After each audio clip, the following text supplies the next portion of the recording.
Imagina um mundo onde o dinheiro é realmente seu, sem banco, sem governo e sem ninguém para bloquear ou confiscar. Mas quem foi o gênio ou os gênios por trás dessa ideia? Será que o Bitcoin nasceu da cabeça de uma única pessoa? Ou foi uma ideia construída aos poucos por vários cyberpunks e criptógrafos ao longo das décadas? Por que alguém daria Bitcoin de graça em site só para você preencher um CAPTCHA? E como era minerar Bitcoin lá no começo? Quanto dava para fazer isso em casa com um computador velho? Por que raios alguém pagaria 10 mil Bitcoins por uma pizza? E será que o Bitcoin foi feito para ser só um ativo especulativo ou sempre teve uma tese maior por trás? No episódio de hoje, a gente vai contar a história completa do Bitcoin para vocês. Desde as primeiras ideias dos anos 70, passando pelos cyberpunks, falhas, hacks e até chegar nos dias de hoje. Para isso, a gente trouxe nada mais ninguém menos do que o Felipe Hermes, o cara que manja de economia, história e cripto. Felipe, seja muito bem-vindo, muito prazer. Prazer, prazer. Como a gente estava comentando, 3 anos que a gente conversa já, primeira vez que se encontra ao vivo, então melhor ainda para falar de cripto. Um Cripto momento, não, né? De Bitcoin. um episódio histórico com um momento histórico aqui também, trocando ideia há muito tempo com o Hermes. Porra, satisfação te receber aqui no Maravilha. Crypto Never Sleep. Segunda vez que eu participo, só senti falta de um acorda, investidor, mas tá valendo, já mandei aqui. Tá valendo. Porra, Acorda, fiquem acordados aí, pessoal. esse papo vai ser sensacional, vai ser muito Boa. bom, velho. Tô animado. Maneiro. Bom, se você não conhece o Felipe, ele é jornalista, cofundador do Spotnix e da Blocktrends, onde ele atua como head de conteúdo, é especializado em economia, história e cripto, e tem uma grande presença no ecossistema de cripto com participação ativa direto no Twitter. Então, se você entrar no Twitter, provavelmente você já ouviu falar dele. Ele começou no mercado de cripto em 2013 e a primeira compra foi em 2017. Bom, antes da gente começar o episódio, a gente precisa falar do nosso parceiro oficial do canal, que é a Mint, a plataforma de ativos digitais do BTG. Nela você pode comprar, vender e custodiar suas criptos. No link na descrição ou no QR Code aqui na tela, você pode baixar e fazer o seu cadastro na Mint. Vamos lá. Quer começar, Josu? Ou a gente pode começar? Não, por favor, começa aí que eu tô aqui mais hoje pra aprender, com certeza. Maneiro. Bom, Felipe, antes da gente falar de Bitcoin, acho que seria interessante a gente contar a história por trás da criptografia, né? Então, qual foi a finalidade dela no começo, como que ela surgiu, quem criou, né? Por que criaram a criptografia? Eu acho que quando a gente parte da pergunta de quem criou o Bitcoin, a primeira dúvida que existe ali é se é um grupo de pessoas ou se é um indivíduo, né? E acho menos relevante isso, mas mais relevante a gente remontar a trajetória do Bitcoin com essa tentativa que durou pelo menos 3 décadas de se criar um meio de transação online seguro pudesse ser viável. E aí você tem pelo menos 4 tentativas ao longo das 3 décadas anteriores em relação ao Bitcoin, com nomes como Nick Szabo, como o Adam Beck, que criaram o eCash, o BitGold e o DigiCash, cada qual contribuiu com uma parcela dessa teoria que viria a ser o white paper do Bitcoin, né? Então, a prova de trabalho estava no BitGold, a questão do duplo fator, do duplo gasto, estava também no eCash. Você foi tendo ao longo dessas décadas anteriores contribuições que muitas vezes não eram necessariamente para se criar uma moeda, né? A parte de prova de trabalho, por exemplo, ela foi utilizada para reduzir spam, não necessariamente para fazer transações financeiras, mas tudo isso foi sendo incorporado dentro do white paper. Muita gente lê o white paper e conclui que ele é extremamente simples, que é uma pessoa que não tem uma experiência tão aprofundada em programação, e eu acho que isso fica bem claro quando, para você entender os conceitos que estão ali, não necessariamente você tem que ler o white paper do Bitcoin, porque o Satoshi ele não explica cada conceito. Ele meio que organiza esses conceitos das décadas anteriores dentro do conceito do Bitcoin. Então, essa construção das décadas anteriores e do desafio de se criar um dinheiro digital que pudesse ser um meio de transação, ela tem de fato outras inúmeras contribuições nos anos anteriores. Existe dentro disso também um negócio que vai ficar muito claro no Bitcoin. Acho que nos últimos anos cada vez menos, mas no começo era muito mais forte, que é essa cultura de fato em torno do indivíduo contra o Estado, do indivíduo que quer encontrar um meio de transacionar, não porque é legal, não porque é mais fácil, porque eu vou fazer um câmbio para o Japão em 3 minutos ao invés de 2, 3 dias, como era no Swift. Não por causa disso, mas porque eu preciso ter um meio de proteção em relação ao Estado. E essa cultura surge ali nos anos 70, que vai se desdobrar em algumas outras áreas, né? A gente tem dentro da própria política atual figuras como Peter Thiel, por exemplo, que incorporam parte dessas ideias dos anos 70 que progrediram para uma ideia ali do Ives Skirting, por exemplo, e enfim, você teve grandes ramificações dessa cultura de fato dos anos 70 em áreas diversas, mas conceitualmente todas elas agregavam essa busca por garantir a independência do indivíduo frente ao Estado. Eu acho que o Bitcoin ele nasce por esse conceito. Nos anos posteriores, por exemplo, a gente vai falar sobre narrativas do Bitcoin, a gente tem uma disputa se o Bitcoin é moeda, se o Bitcoin é reserva de valor, se Satoshi previu a história do dinheiro no mundo e quer replicar isso com o ouro, porque o ouro nasceu como reserva de valor em 5000 a.C., virou moeda em 530 a.C. Então, 4.500 anos entre um feito e outro, mas a gente não tem muita noção de se o Satoshi de fato pensava sobre isso, sobre esse caminho que o Bitcoin percorreria ao longo de 140 anos, 130 anos, até o último Bitcoin ser minerado. O que a gente sabe é que esses conceitos de resistência frente ao Estado, eles estavam lá com o próprio Satoshi, com o próprio Adam Beck, o Nick Szabo, o Ralph Finney e outros tantos que contribuíram. Então, existe essa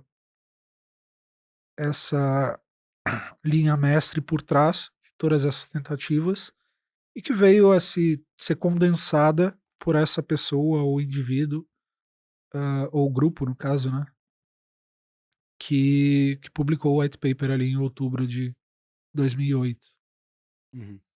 Explica pro pessoal o que que é essa questão do duplo fator, o duplo gás. A ideia é relativamente simples, né? Porque se você tem uma moeda de papel, você pode utilizar ela para fazer ah, duas transações com a mesma moeda. No ecossistema digital, você não pode ter um Bitcoin que ele pode ser usado diversas vezes para fazer duas transações ao mesmo tempo.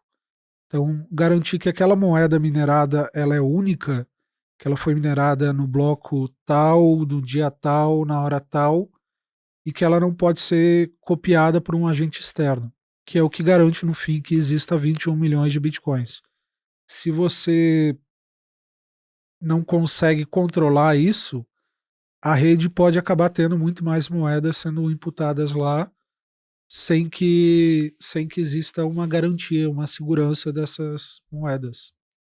E além dessa motivação de, digamos assim, de contestar, né, o poder do Estado como o detentor do meio de produção da moeda, né, em si, existia alguma outra motivação por trás desses grupos que iniciaram esse estudo a respeito da criptografia que veio culminar na criação do Bitcoin?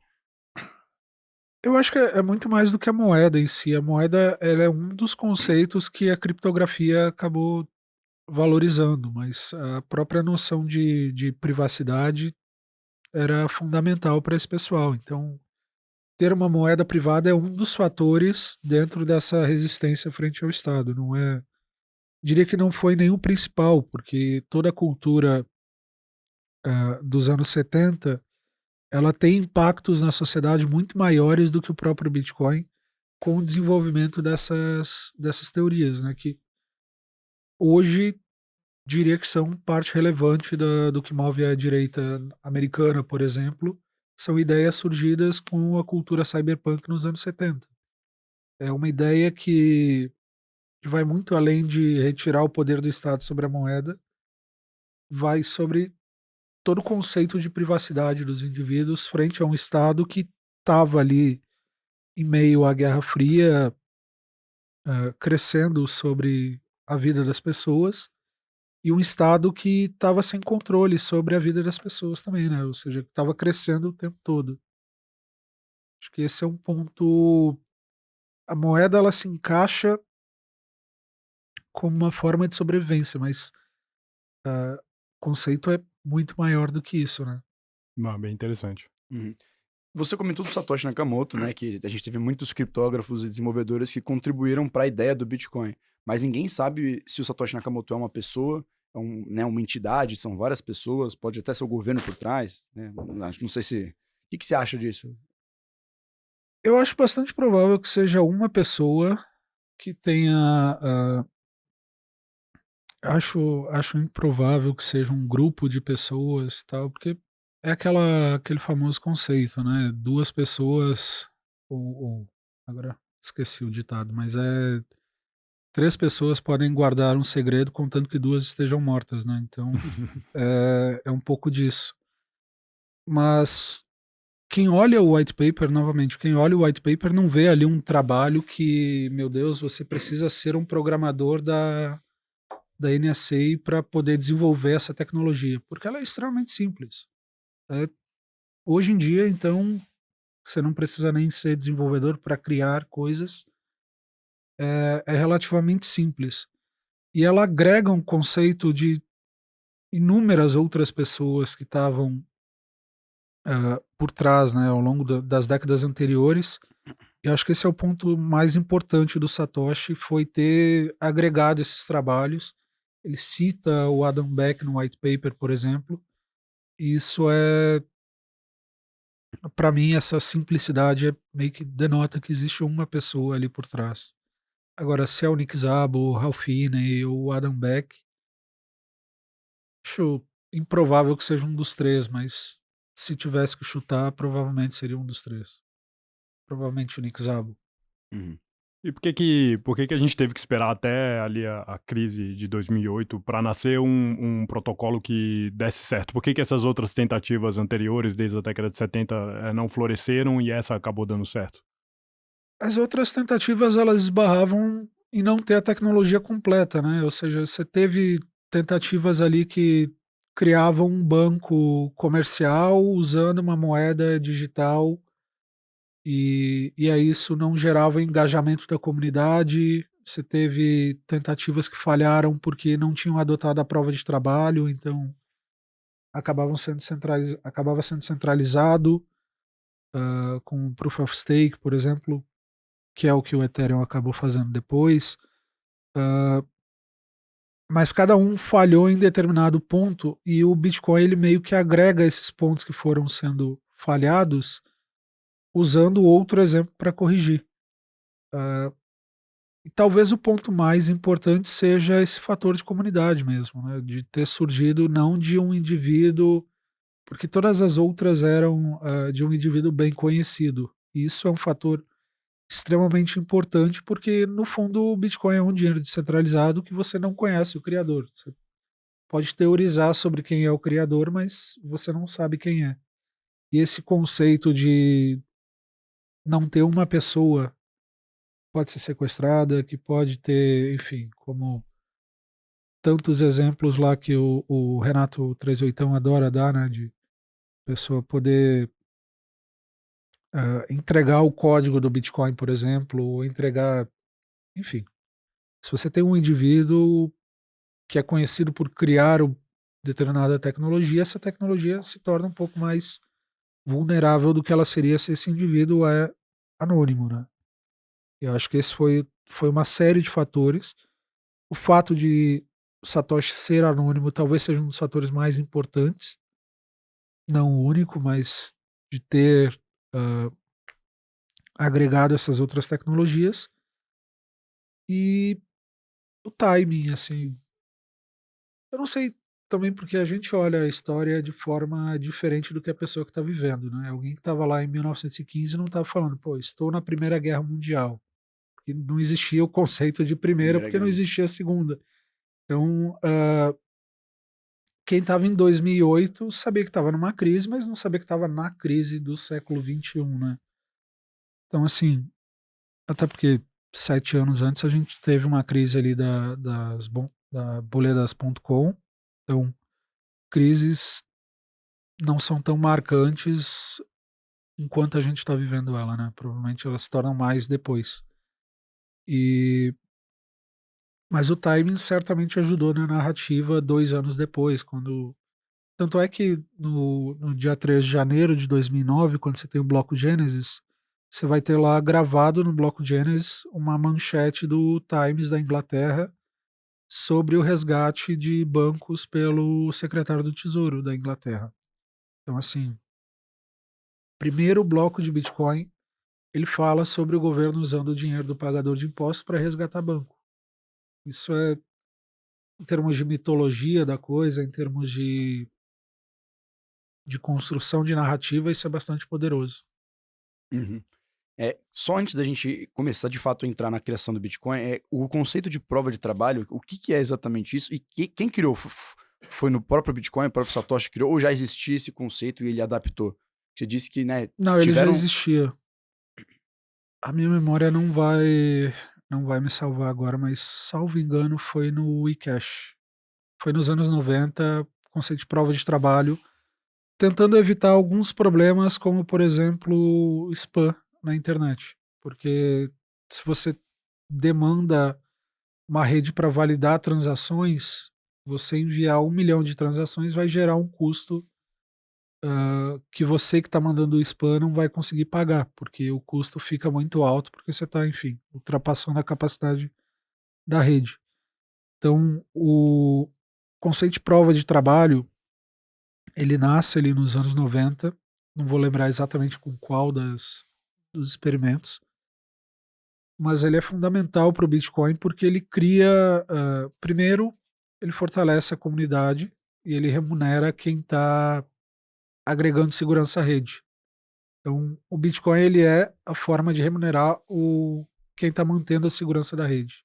Você coloca o seu computador para minerar Bitcoin. Hoje em dia, computador, enfim, não suporta mais, mas no começo você está recebendo alguma coisa em troca daquele trabalho que você está agregando e do custo de mineração, que é o custo de energia, 80% do custo de mineração hoje é o custo de energia, mas você é remunerado por isso. Isso é um conceito importante para mim, porque para mim, para o mercado em geral, porque a alternativa disso seria você centralizar as transações e as validações em quem já tem muita daquela criptomoeda, como é o que está acontecendo com o Ethereum agora. Então, assim, se eu tenho, me junto aqui eu, o Vitalik, mais 3 ou 4 pessoas no Ethereum, eu decido para onde vai.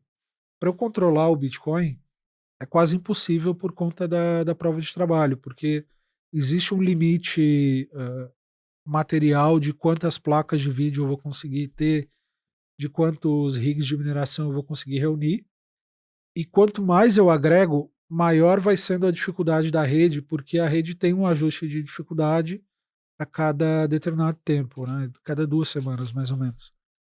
Então, para eu fazer um assalto do tipo, já vi muita gente propondo, por exemplo, por que, que o governo americano não toma controle da mineração de Bitcoin? Porque quanto mais você coloca capacidade de mineração na rede, o custo para você minerar um Bitcoin aumenta e vai se tornando inviável com o tempo. Então, assim, é uma forma de impedir um controle externo e de diminuir a capacidade monopolística desse controle.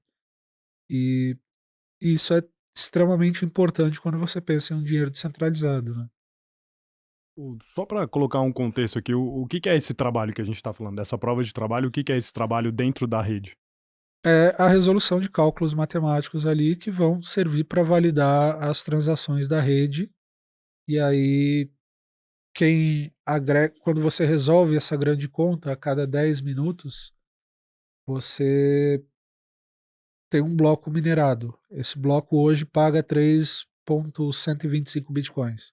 Isso é distribuído entre todo mundo que colaborou para resolver aquele trabalho, ou seja, a solução daquele problema matemático que foi que resultou na mineração de um bloco. Mas no caso é, tipo, ligou o computador lá, conectou na rede, e Você aí baixa o coisa, se conecta baixa o programa, se conecta na blockchain e passa a agregar capacidade de computação à rede. Então, hoje a gente tem alguns exahashes de capacidade, 300, 400 exahashes, se eu não me engano, que torna praticamente inviável que um computador, como foi o do Laszlo, que minerou lá 100 mil bitcoins, acabou comprando a pizza, ficou famoso por isso, coitado. O cara comprou 80 mil bitcoins em pizza e ficou famoso por causa disso. Mas se ele não tivesse comprado, não tinha valor nenhum também, porque não tinha valor transacional, né? Ah, antigamente você conseguia minerar 100, 200 mil bitcoins com um computador em casa, porque você tinha muito pouca capacidade de rede e cada bloco, a cada 10 minutos, te dava 50 bitcoins. Então, bota aí 50 vezes 6, 300 vezes 24, 7 mil bitcoins por dia minerados, 200 mil por mês, 2 milhões e 400 no primeiro ano. Hoje, você tem uma média de 120 mil bitcoins no ano. Olha Ou que seja, bizarro.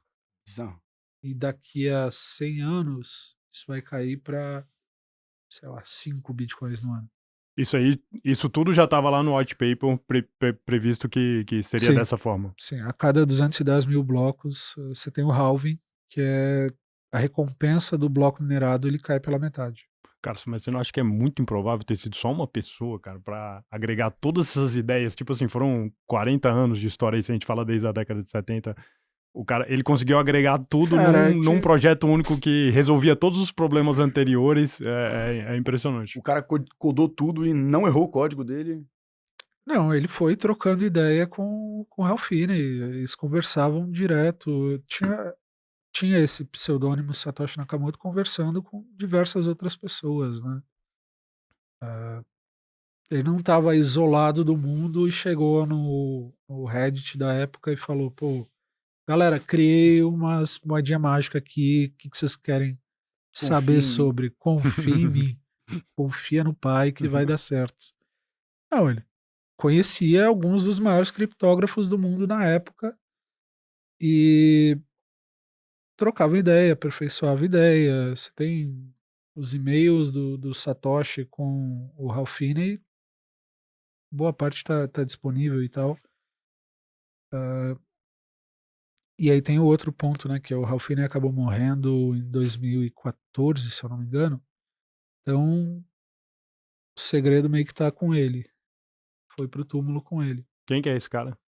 O Ralph Finney era um criptógrafo famoso, ele é conhecido por ter feito a primeira transação de Bitcoin. Então, Satoshi enviou para ele a primeira transação e no dia, eu não lembro agora se ele postou no dia 3, acho que foi no dia 6 de janeiro de 2009 que ele faz aquele tweet clássico que ainda está lá disponível, que é Running Bitcoin. Ou seja, ele é o primeiro cara a rodar Bitcoin. Ele é primeira pessoa não anônima a rodar o Bitcoin. E existe toda essa teoria de que aquele meme, né? O cara com 2 celulares aqui, ele mandando um e-mail para ele mesmo, tirando as dúvidas, que ele é o Satoshi Nakamoto, mas acho improvável, assim. Sei que ele é um cara fundamental para o Bitcoin por, enfim, ter traduzido muita coisa para o Satoshi. Uhum. Quando o Bitcoin surgiu, né, que o Satoshi enviou o white paper para um mailing de pessoas, como que foi isso? Ele enviou para todo mundo que ele conhecia, que era criptógrafo e conversava com ele, ou teve pessoas também que ele mandou o mailing sei lá, porque eram conhecidos os criptógrafos, sabiam da comunidade. E onde isso era discutido? Era no fórum de Bitcoin? Tinha algum outro portal? Como é que funcionava esse detalhe para as pessoas entenderem? Você teve o Bitcoin Talk, isso ficou bastante famoso, É mas Bitcoin Talk, é isso? Ah, isso, Bitcoin Talk. Mas antes você tinha outras comunidades de criptógrafos também, né? Ali em 2008, 2009, o Bitcoin Talk acabou se tornando mais famoso porque, enfim, é onde o próprio Satoshi aparecia para tirar dúvida. Então ele tem até 2011 o último tweet, ó. O último post dele no fórum vai até 2011. Ele respondia ali, tirava a dúvida das pessoas e conversava com esses outros criptógrafos. Então, ele viu o Laszlo comprar a pizza no 22 de maio de 2010, ele viu muita coisa acontecer e até que ele sumiu. Sumiu sem deixar rastro e talvez seja a melhor coisa que ele tenha feito depois do próprio Bitcoin, né? Ele, ninguém sabe aonde ele tá, provavelmente morreu, então é um problema a menos para o Bitcoin, é uma pessoa a menos que você pode sequestrar e entregar os Bitcoins. não, perfeito. E nos fóruns de Bitcoin, o que era mais discutido na época? Era código do Bitcoin, atualização? Alguém já discutia a ideia de reserva de valor ou uma ideia de meio de pagamento como uma alternativa ao sistema financeiro tradicional? Qual que era o principal tópico de discussão Não, era o no próprio começo? conceito de meio de pagamento. Era a ideia de reserva de valor, ela surge relativamente depois, né? Ninguém olhava para aquela moeda que nunca tinha sido transacionada como reserva de valor. Do momento em que alguém se dispõe a pagar ou precificar aquilo, aí que você começa a olhar e fazer aquela comparação de lei de Gresham da vida, que uma moeda você vai decidir, eu quero transacionar tal coisa com essa moeda ou com essa moeda. Essa moeda aqui, ela é mais escassa e a outra é mais abundante. Então, qual das duas eu vou transacionar? Eu vou usar aquela que é abundante, que eu consigo o tempo todo, e vou manter aquela que é escassa. Então, desse conceito que você foi começando a ter uma ideia de reserva de valor. Mas inicialmente era praticamente só meio de pagamento, que era o que importava para a galera que transacionava online na Silk Roads, que o próprio Daniel Fraga, ele era um grande defensor do Bitcoin Cash, e aí a gente fala mais à frente, mas foi um fork do Bitcoin que buscava incorporar esse conceito de meio de pagamento, né? Que você vai ter depois dos forks do Bitcoin, que é o Bitcoin Satoshi View, a visão de Satoshi em relação ao Bitcoin. E o cara diz que não era um ativo para ser estocado como ouro, mas era um ativo para ser transacionado. O Bitcoin Cash, ele nasce com essa ideia para transacionar. E aí você vai ter o debate depois se o Daniel Fraga de fato converteu o Bitcoin dele para o Bitcoin Cash, que perdeu quase todo o valor que tinha, porque, enfim, a moda dos forks acabou passando, mas o conceito inicial mais importante era quanto a meio de pagamento. Então, esse conceito de reserva de valor, ele nasce, é difícil dizer bem depois, porque é um negócio que tem 10 anos, então, Acho que à medida que as pessoas foram interpretando o impacto de fato do halving, né, que deixava ele sim, mais escasso, talvez sim. começou a criar mais essa narrativa para reserva de valor. Não, também é parte porque, bom, como a gente estava falando, né, o Laszlo minerou 100 mil bitcoins e gastou 80 mil bitcoins comprando pizza, então não existia. Isso era 2010, um ano e meio de existência do Bitcoin, não existia minimamente esse conceito de isso vai valer muito no futuro, porque nunca tinha sido nem precificado. Assim. Nessa época, a precificação, assim, essa transação do Laszlo, que ele comprou 2 pizzas, foram com 10 mil bitcoins, né? Isso, Foi a primeira transação de Bitcoin da história. isso. Antes disso, como que as pessoas meio que precificavam? Era de acordo com quanto você gastava de energia para minerar um Bitcoin? Não Ou era não tinha precificado. precificado? Não era precificado em dólar, no caso, né? Não existia essa ideia de precificar, era um projeto, pô, bacana, eu posso mandar para cá, para lá, e mas você nunca tinha feito a conversão de, pô, 2 pizzas custam $40.000, então 10.000 bitcoins valem 40 dólares, um bitcoin vale 0,0004 dólares. Isso surgiu com o Laszlo. Por isso que eu sempre falo, pô, ele não foi um idiota que gastou $1 bilhão em 2 pizzas. Na verdade, ele gastou quase $10 bilhões em valor de hoje. Mas se ele não tivesse feito isso, o Bitcoin não valeria $100.000, porque o Bitcoin não teria valor em dólar. Ele não teria sido precificado, ele não teria se tornado um ativo comercial e não teria o valor de mercado que ele tem hoje. Talvez tivesse tido outra pessoa, mas enfim, dá para entender a ideia de que Alguém tinha que se ser o não, primeiro. alguém tinha que ser o primeiro a fazer aquela cotação em dólar. Uhum. Justo. E essa história do Laszlo, né? Ele basicamente postou no fórum do Bitcoin que queria comprar 2 pizzas com Bitcoin. Um usuário anônimo aceitou, comprou as pizzas, entregou no endereço do Laszlo, e aí o Laszlo fez uma transação pela carteira do cara, é isso? Isso. Mas você sabe que eu tava procurando quem era o cara que vendeu as pizzas para ele.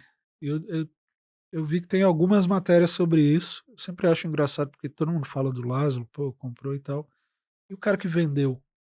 Mas o cara que vendeu também não manteve os bitcoins. Então, o cara que ganhou os Ele comprou os bitcoins. ingredientes pra fazer mais pizza. Ele podia comprar Domino's hoje, mas não. Ele não manteve os bitcoins. O que em cripto não quer dizer grande coisa, porque eu não conheço ninguém que diga, não, é verdade, eu estou com 6.000 bitcoins aqui, e é isso. Ninguém fala isso. Fui jantar há uns tempos com um cara que está no Bitcoin desde 2012. Ele, se perguntar, ele vai dizer que ele tem 0 Bitcoins até hoje. Ninguém fala isso. Mas a gente sabe fazer conta e converter algumas coisas, né? Então, Dá pra dá ter pra... alguma ideia. Dá. É. Agora, só dando um passo atrás, indo um pouco ali na questão do white paper, só para entender um pouco mais o que o Satoshi ali, quando ele escreveu, o que realmente ele endereçou enquanto solução? Quais eram os problemas que ele via e quando ele escreveu ali, o que foi endereçado? Pô, tô vendo isso, o Bitcoin resolve isso. Quais eram esses elementos presentes ali? Cara, essa é uma questão até mais técnica, né? Porque a minha área em específico não é programação. Então, o que eu gosto de fazer é ler e interpretar para as pessoas. Eu acho que o ponto mais importante que o Satoshi coloca nesse paper é exatamente esse controle externo do dinheiro, porque você não tem uma segurança de que o dinheiro que você usa ele vai ser confiável, né? Existe um poder discricionário sobre esse dinheiro, que é o fato de que você consegue que você consegue manipular o valor do dinheiro e definir o preço dele no tempo. E você tem aí 11 pessoas que se reúnem uma vez a cada 45 dias e definem esse preço do dinheiro e afeta a vida de basicamente 8 bilhões de pessoas. Isso não é um modelo transparente no mundo, não é um modelo que todo mundo vá compreender, mas é um modelo que afeta todo mundo. Então existe um pacto social completamente desigual entre a forma como o dinheiro é conduzido e como as pessoas acreditam que o dinheiro é conduzido e o impacto que o dinheiro tem na vida das pessoas. Eu acho que esse é o ponto mais importante, não necessariamente do white paper, mas das conversas que o Satoshi tem com o fórum do Bitcoin Talk. Acho que a escolha da mensagem que passar no Bitcoin Genesis, no primeiro bloco, ela diz muito sobre isso e sobre essa transparência em relação às transações, porque eu acho que própria ideia de blockchain, que não é autoral de Satoshi, não se chamava blockchain no white paper, ela busca esse conceito de é completamente transparente, mas é privado ao mesmo tempo. Então, se as duas partes precisam ter acesso aquele endereço, aquela senha para ter essa noção de que essa transação foi feita por tal pessoa. Agora, se você tem isso, e aí é um fato bem curioso que você tem muito mais pessoas sendo presas por transacionar com Bitcoin do que com fraudes de grandes bancos. Porque quando você tem acesso ao endereço, no Bitcoin você consegue saber todo o histórico da pessoa. Se ela usa dinheiro físico, você não sabe isso. Eu acho que esse ponto de transparência, mantendo privacidade e de ter um algoritmo que seja entendível para as pessoas, para qualquer pessoa, sobre o dinheiro, talvez seja o ponto mais importante, assim. Agora, claro, um desenvolvedor vai olhar e falar, não, mas o conceito da blockchain, e aí depende também do desenvolvedor, né? Mas alguns dizem, blockchain é um conceito extremamente importante porque a gente pode utilizar para fazer 1 milhão de coisas aqui e eu consigo reduzir custo de transação numa empresa de siderurgia utilizando o registro em blockchain, e por isso a blockchain é o conceito mais importante endereçado por ele. Valeu. Mas olhando assim os problemas que a gente tinha na época e algumas questões históricas que o Satoshi vai discutir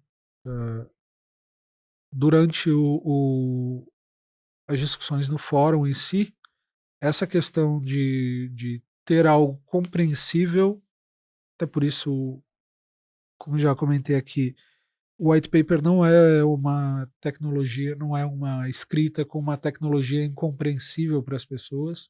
É relativamente simples. O cara que tem muita experiência em programação, ele vai olhar e falar, pô, isso aqui é um negócio de um júnior da vida, não é um cara sênior.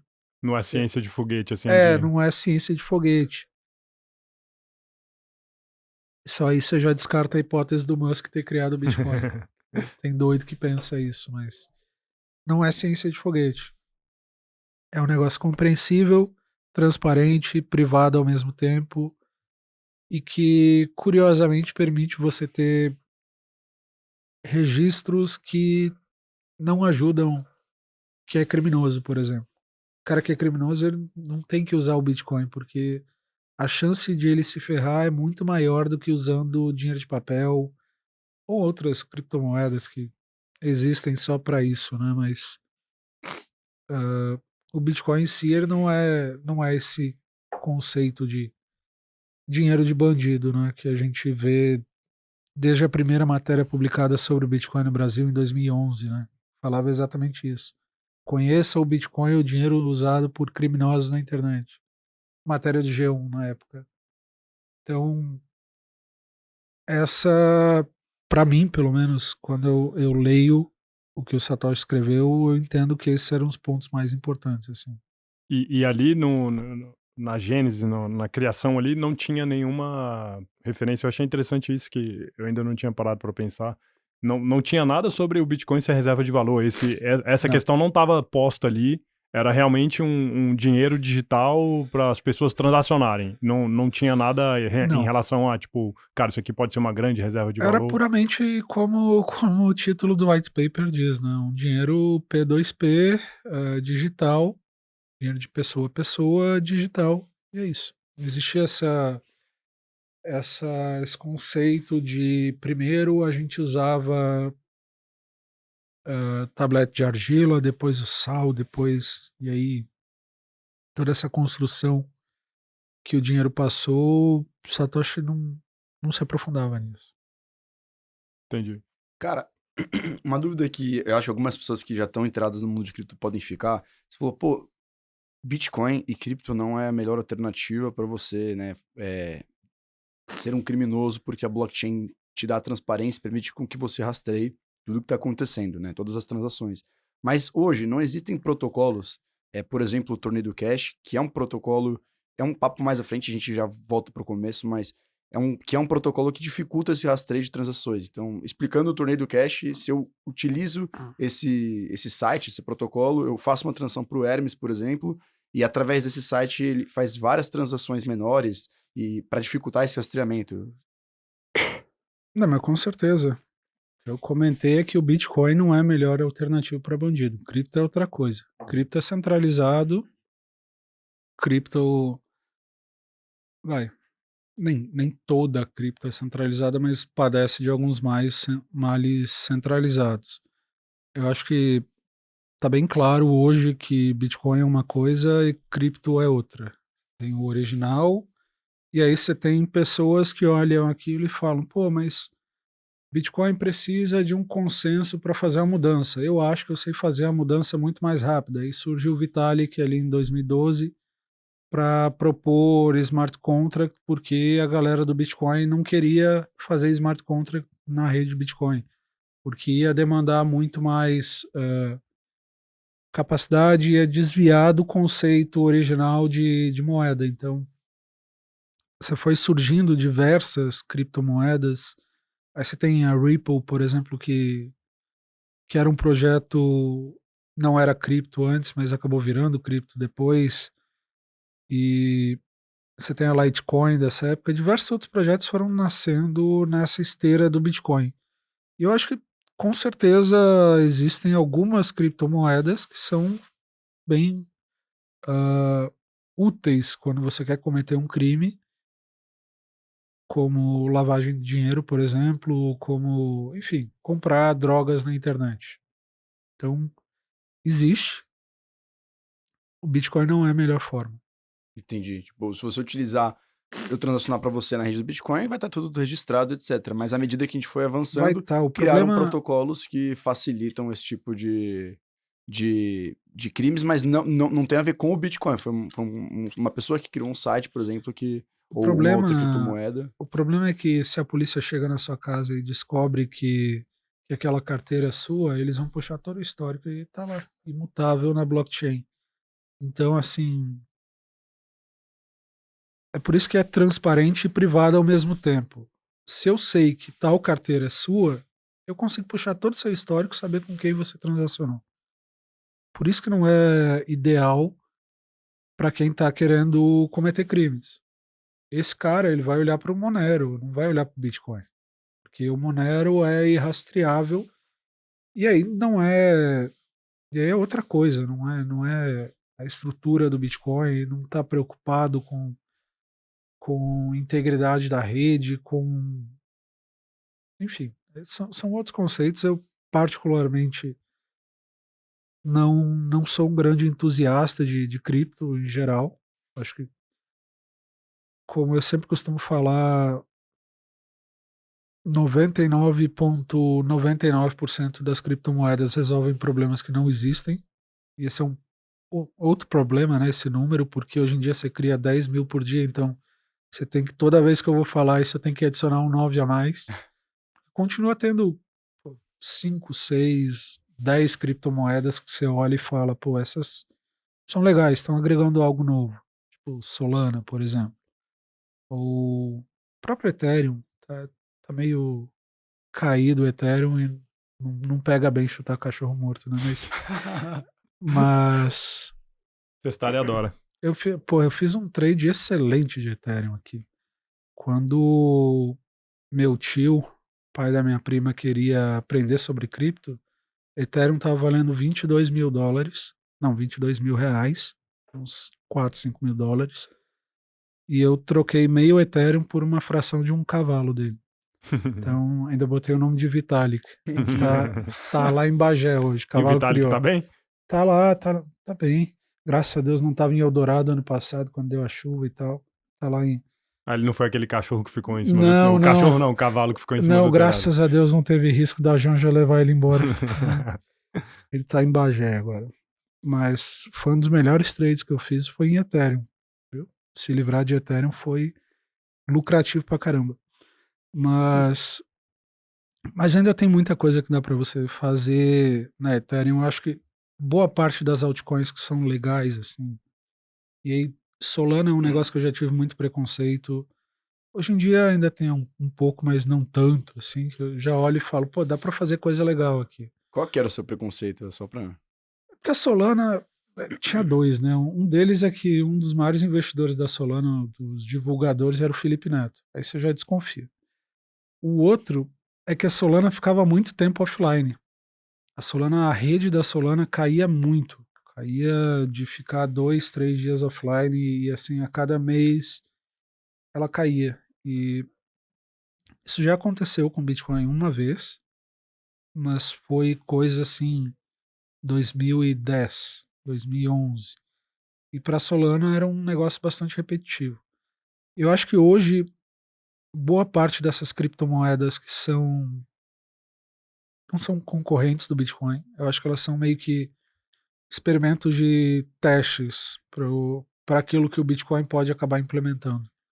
Então, como você tem hoje algumas camadas dentro do Bitcoin, você consegue fazer smart contract em Bitcoin, que é uma ideia que surgiu com a Ethereum e que acabou indo para que acabou sendo implementada e tornou o Ethereum bastante famoso, né? Porque pô, com o Ethereum eu consigo programar alguma coisa e executar. Então o Ethereum é o dinheiro programável, que é uma tese que ganhou bastante força. O Ethereum chegou a valer aí 300 bilhões de dólares. Só que essa ânsia de mudar para ficar entregando, sabe? Uhum. Essa parada meio big tech de, pô, todo ano eu tenho que chamar o Tim Cook aqui para lançar alguma coisa da Apple, nem que seja uma borda arredondada ou agora eu consigo integrar alguma coisa. Chega uma hora, e que a própria Apple já passa um pouco disso, né?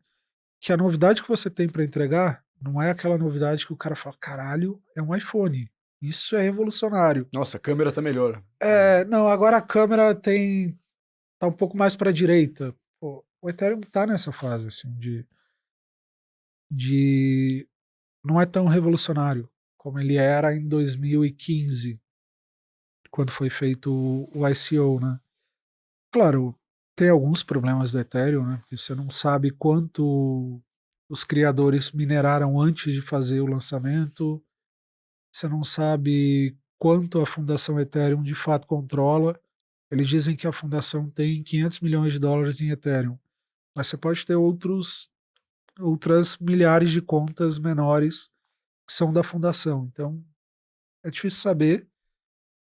Isso é um problema quando você tem um proof of stake, né? Uma prova de consenso em que a validação é feita não por quem agrega mais trabalho, mas por quem tem mais grana alocada naquele validador. Então, você não sabe quanto do Ethereum está sendo controlado pela fundação, pelos fundadores, mas você sabe que esses caras estão validando todas as transações e estão recebendo taxas por isso. Qual que é a grande diferença de Proof of Work e de Proof of Stake? Proof of Stake é quase como se fosse um banco central. Você tem as transações são validadas por uma entidade que tem muita grana estocada num cofre e esses Ethereums esses Ethers, né? Ficam dentro de um cofre e eles servem como balizadores para validar uma transação ou não. Então, assim, você pode hoje alocar tantos Ethers nesse vault e receber um percentual, uma comissão por cada transação que é validada.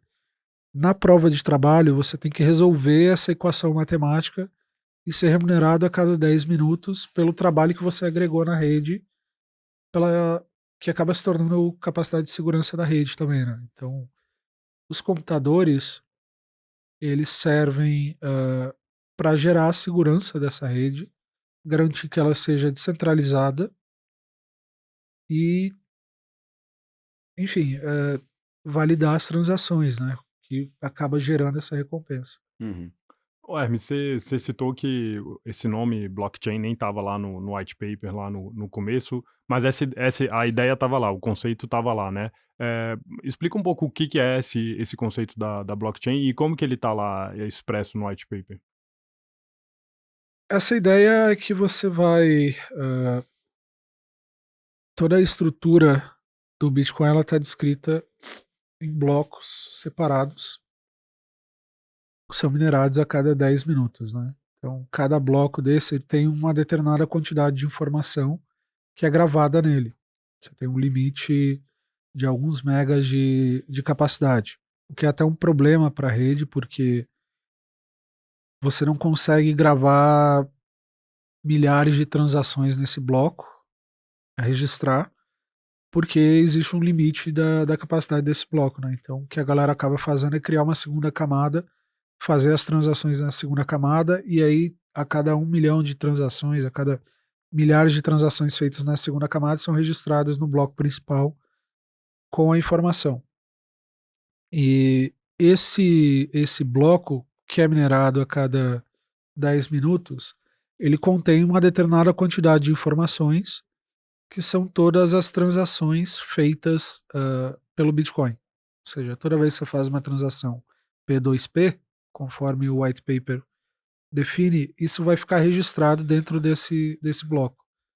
E a blockchain é exatamente a soma de todos esses blocos. Então é como se tivesse um livro, uma página aqui, a soma de todas essas páginas é um livro razão com todos os registros já feitos, e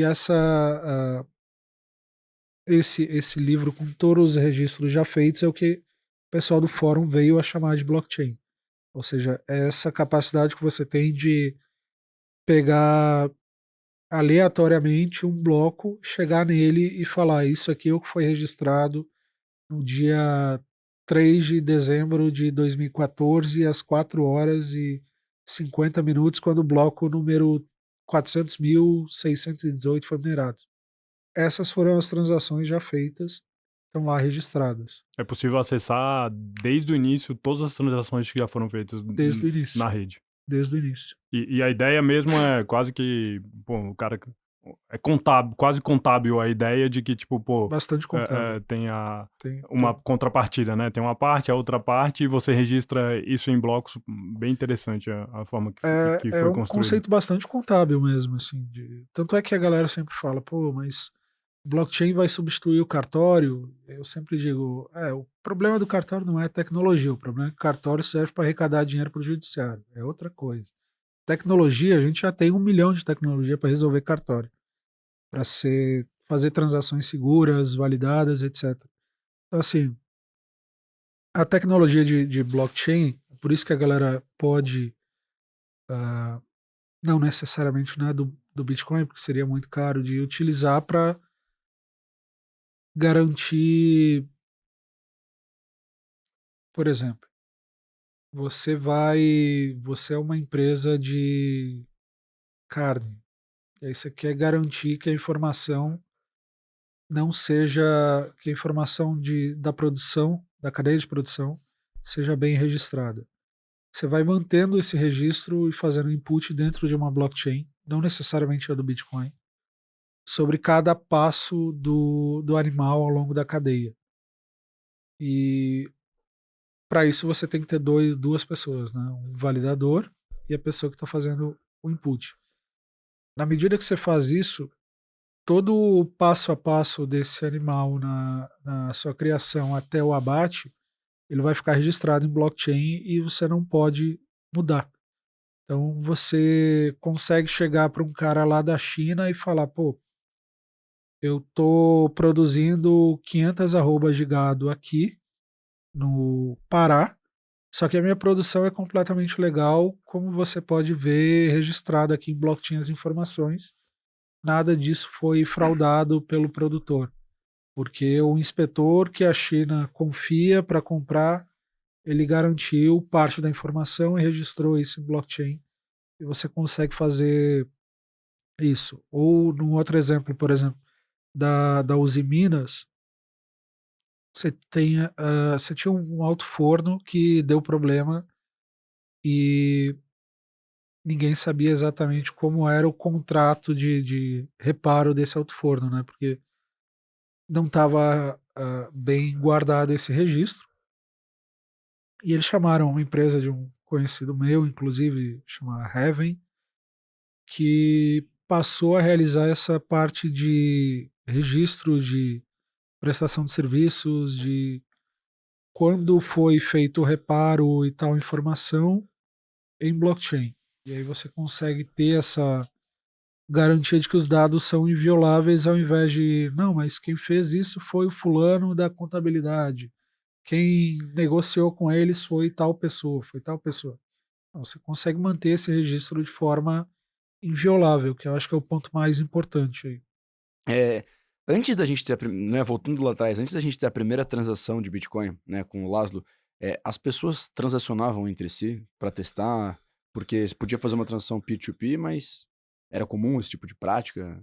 Era relativamente comum. Você só não tinha validação externa, né? De valor gerado externamente para validar o valor dessa transação. Mas era comum enviar para tal pessoa, como ainda hoje é relativamente comum, né? Você ter o chip da vida. Fulano resolveu uma dúvida que você tinha no fórum, você paga 10 mil bitcoins para ele, que é o mesmo que nada, mas é aquele dinheiro que, pô, legal. Então, você tinha esse tipo de registro feito. Muitos para testar também. Então, não era só para comprar alguma coisa, mas a galera estava muito preocupada em garantir a tecnologia e provar o conceito. Então, tanto é que o próprio Satoshi faz uma transação para o Ralph Finney 1 ano e meio antes do Laszlo, né? Porque ele precisava provar o conceito e provar que aquela transação era possível, que não era possível você fraudar o registro e fazer 2 vezes a mesma transação com o mesmo dinheiro. Isso era relativamente comum na época. Mas, o Hermes, se essa galera que estava ali no começo do Bitcoin, do nascimento ali, da gênese do negócio, pô, resolvesse se apartar da sociedade e tal, vamos supor que essa galera fosse uma comunidade aí de 10 mil pessoas, vivesse completamente alheio ao mundo aqui, e eles começassem a utilizar o Bitcoin entre eles, sem fazer essa questão da paridade, de ficar comparando o preço do Bitcoin com o dólar, com outra coisa que é o mais comum, todo mundo faz, né? A tecnologia em si, ela teria não a tecnologia, digamos assim, o valor está na tecnologia, não é essa a ideia, mas o Bitcoin seria uma forma de dinheiro para essas pessoas que, porra, totalmente não teria necessidade nenhuma de ter um controlador central, de ter. Então, tipo, essas pessoas não precisariam fazer valor relativo em relação ao Bitcoin para entender o valor que ele tem. Porque, porra, aqui, se eu determinei que 5 Bitcoins compram um cavalo ou qualquer coisa do tipo, isso é um pacto nosso de que a gente está valorando o Bitcoin dessa forma.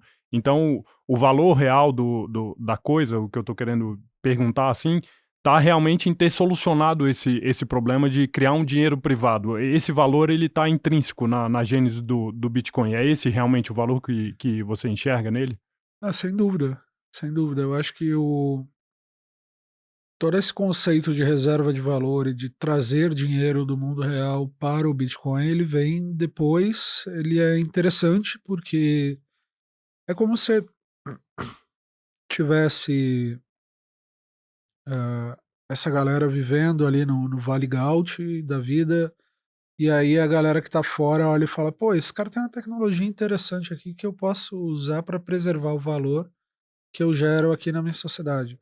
Isso não altera em absolutamente nada a vida de quem está ali utilizando o Bitcoin como meio de transação. Só que quando muita gente começa a encarar o Bitcoin como solução para esse problema, elas vão valorizar essa unidade de Bitcoin e acaba indo para aquele problema da lei de Gresham, né, que é eu vou entesourar o Bitcoin.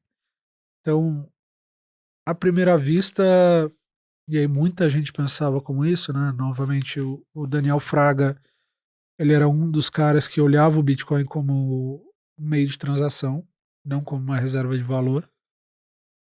E muita gente olha para isso e fala, pô, o Bitcoin deu errado, porque o projeto dele não era ser uma reserva de valor. Não é porque o Bitcoin chegou a 100 mil dólares, 2035 vai valer 1 milhão. Pô, deu errado porque as pessoas não usam Bitcoin. Ou como o nosso querido Thiago Reis sempre fala, a galera não compra cafezinho com Bitcoin. E aí, essa é uma forma de ver, eu discordo, e eu acho que assim, existe um processo de maturidade do próprio Bitcoin, né? Acho que seria pretensioso você chegar e dizer, pô, eu criei um dinheiro aqui, ele pode ser trocado por pessoas que trabalham nessa pequena comunidade ou nesse fórum, porque invariavelmente o dinheiro, a moeda, ela vai ter as três características de meio de pagamento, reserva de valor, unidade de conta. E existe um processo para você, de fato, ter uma moeda que não é só eu chegar aqui e falar, ó, eu troco essa garrafa por um café e uma garrafa vale um café. E é isso, não é essa troca. E agora a água é uma moeda porque eu posso trocá-la por um café. Não é só troca. Troca é um dos pontos fundamentais para se tornar uma moeda, mas durante esse processo é inevitável que você tenha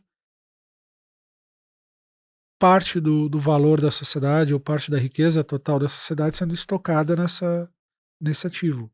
Então hoje a gente tem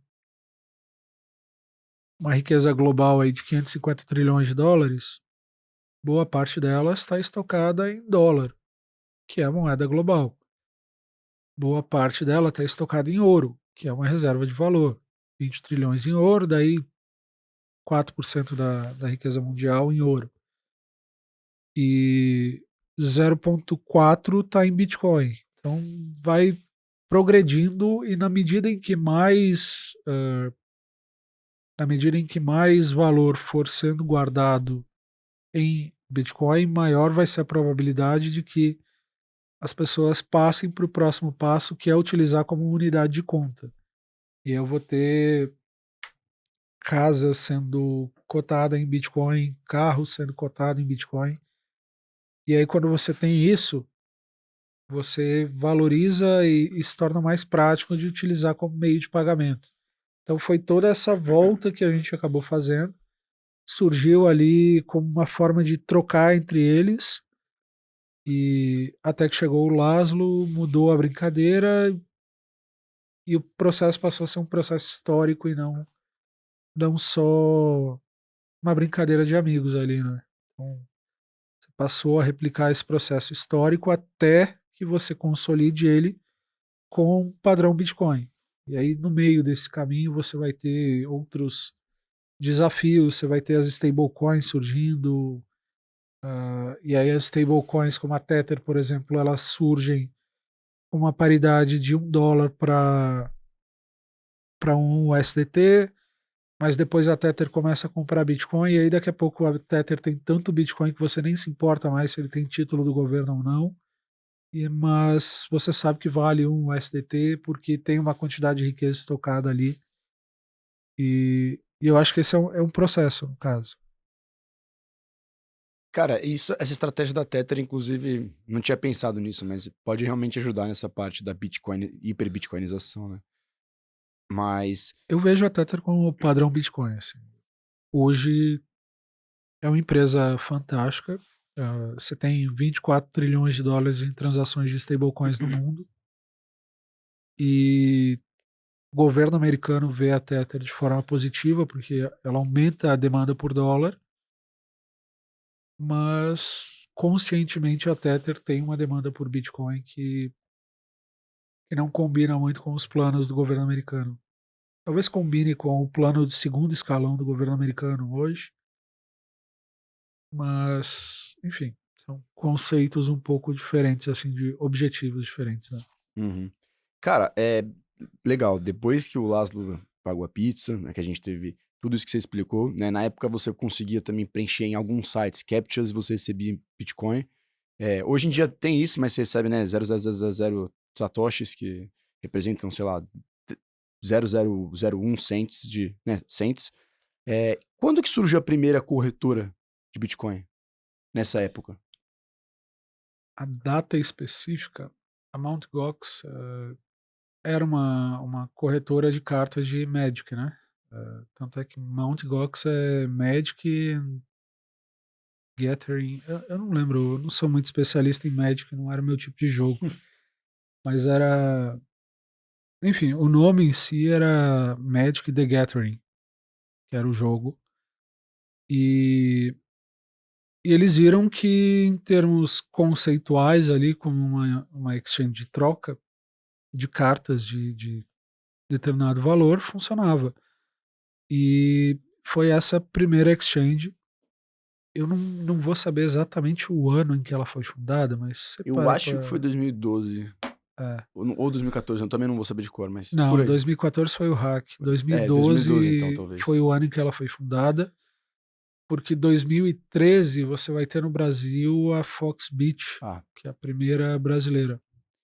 Então, mas a Mt. Gox ela chegou a níveis assim absurdamente altos de concentração de mercado, de ter 60, 80% do volume de mercado. Não que hoje a Binance seja muito longe disso, né? A Binance tem aí. Depende muito do critério que você usa também, se for spot, derivativo, enfim. Mas a Binance tem mais de 30% do mercado hoje, depois Bybit, OKX. E, e na época a Mt. Gox era quase todo o mercado, né? O chat GPT aqui tá falando que foi em julho de 2010. Julho de 2010 faz total sentido. A Foxbit foi por ali 2012, 13, né? Colapsou em 2014? É. Eu acho que. Eu não sei, eu tô desconfiado desse GPT aí, Tá cara. desconfiado, né? Então deixa quieto. A gente poderia Não, perguntar a pro Grok aqui, então. Wikipédia costuma funcionar bem, cara. Deixa A eu ir. Wikipédia descentralizada funciona bem, assim. O cara é meio piroca das ideias, né? O fundador lá, o Jim. Esqueci o nome. É meio doido, mas. É, aqui no GPT também tá 2010. Ah, então tá. No GPT não, na No, Wikipédia. na Wikipédia, foi mal. Ah, então tá certo. Tá certo. É preconceito meu com as máquinas. Vou rodar primeiro. Já vi. Mas. Pô, você vê, então. Maio de 2010 o Laszlo, julho Mt. Gox. De fato, bem em cima. Eu não. Eu não sou muito bom em precisar datas ali também, porque tem muita coisa em cima, exatamente por isso, né? Porque você tá falando aí de 16 anos. E desses 16 anos aconteceu muita coisa. Então, você vai ter desde da publicação do white paper, meses depois você vai ter o Genesis, depois transação, depois Mt. Gox, aí a Mt. Gox quebra. E é curioso porque a Mt. Gox quebrou, a galera tinha depositado alguma coisa lá e o que foi resgatado, as pessoas receberam, tipo, milhares de vezes o que elas tinham depositado na Mt. Gox. E quando a Mt. Gox quebrou, o Bitcoin estava valendo $200, $300.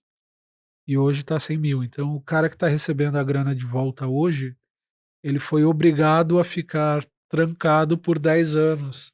que azar. Melhor estratégia de investimentos de Cara, Pois é. todas, né? Esquecer. exato. Invista numa corretora que sofra um hack. Não, É. esqueça. Esqueça que você comprou, velho. E, cara, isso é muito curioso, porque todo mundo. Bom, hoje você fala, o que você faria se eu voltasse no passado? Compraria Bitcoin. Tá, mas comprar Bitcoin não é a questão.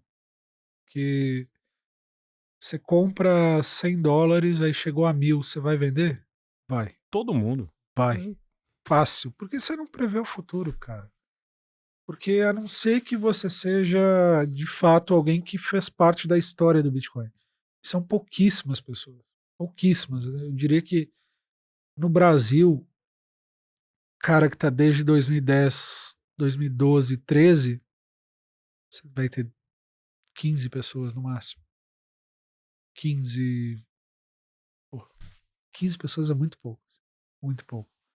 E aí, são caras que têm lá mais de 1.000 bitcoins, certamente. Alguns mais de 10 mil bitcoins e você não faz ideia de quem são. Assim.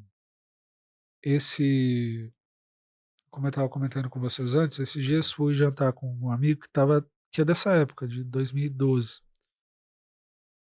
Cara extremamente discreto, assim, que não fala sobre nada. Mas você consegue inferir que fulano tem tantos bitcoins aqui porque ele estava em 2012, aí ele vendeu uma empresa em 2018, ele recebeu tanto e o Bitcoin valia tanto, mas é só isso. Assim. A descrição é absurda, a maioria dos casos. E tanto é que no Twitter você tem um monte de cara que é completamente anônimo, que pô, é anônimo não porque ele quer inventar a história para dizer que ele é o fodão, que tem isso e aquilo. Não, porque ele simplesmente não quer que tenha problema na vida dele, porque ele comprou Bitcoin em 2014, né? Teve um caso bastante famoso agora, final de março, começo de abril, né? Um cara que era exatamente isso, assim, que você desmascarou o cara quando viu ele não tinha feito nenhuma mentira, ele só estava quieto para não afetar a família. Isso é muito comum. Mas, e outro ponto comum é isso, essa ideia de que eu vou segurar o Bitcoin porque eu sou meu perfil de investidor, como é que é? Arrojado. Não é arrojado, cara. Quando sobe. O meu era arrojado e eu me dei mal. Me dei mal quando eu comprei o negócio 50 centavos de dólar, 15 dias depois estava 33 dólares, eu não vendi. Devia ter sido cagão ali. Teria me salvar de muita coisa. É um baita problema, cara. E você não prevê, né? E outro ponto extremamente importante, já que a gente está falando de 2012, um ponto muito importante. Todo mundo que eu conheço no Bitcoin, tá há mais de 10 anos, se deu muito mal no primeiro ciclo. Todo mundo pensava que era uma coisa e depois que foi ter outra ideia. O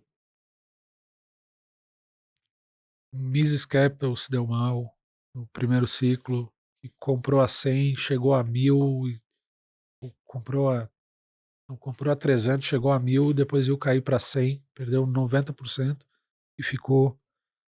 O Rossello Lopes entrou em 2012 e pô, perdeu oportunidade pra caramba ali em 2012 e foi se tornar grande no Bitcoin em 2013. Então, assim, é muito comum que o cara ele demore um tempo a aprender, que não é um ativo como qualquer outro ali. Mas eu acho que até por isso o meu conselho é coloca alguma coisa para você ter incentivo para aprender. Ter skin in the game. Porque se você ficar só teorizando, pô, eu vou estudar o Bitcoin, e aí se eu me convencer daqui a um ano, entendeu? Talvez se perca um timing. Você perdeu um timing ali muito grande. Esse é um problema. É um problema, ou não também, né? Ou daqui a 10 anos chegou a US$ 1 milhão e não faz diferença se você comprou a 70 ou a 100 mil.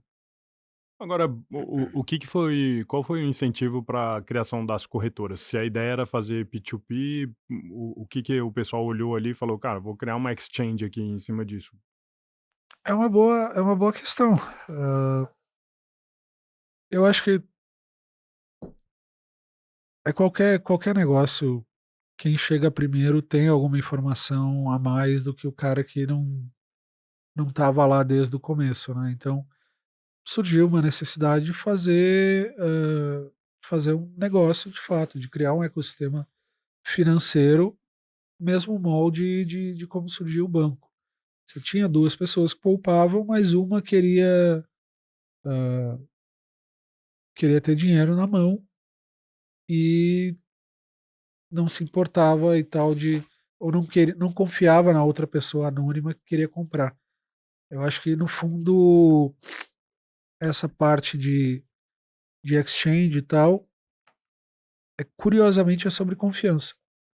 Porque quando você tem um dinheiro P2P, a galera até faz aquele meme, né? O P2P que você compra e você tem que avisar para ele, cara, então, na Praça da Matriz, às 10 horas da noite, eu vou estar com um chapéu aqui, de sobretudo, aí eu vou te passar e você me passa na hora, senão eu tenho um sniper olhando para você.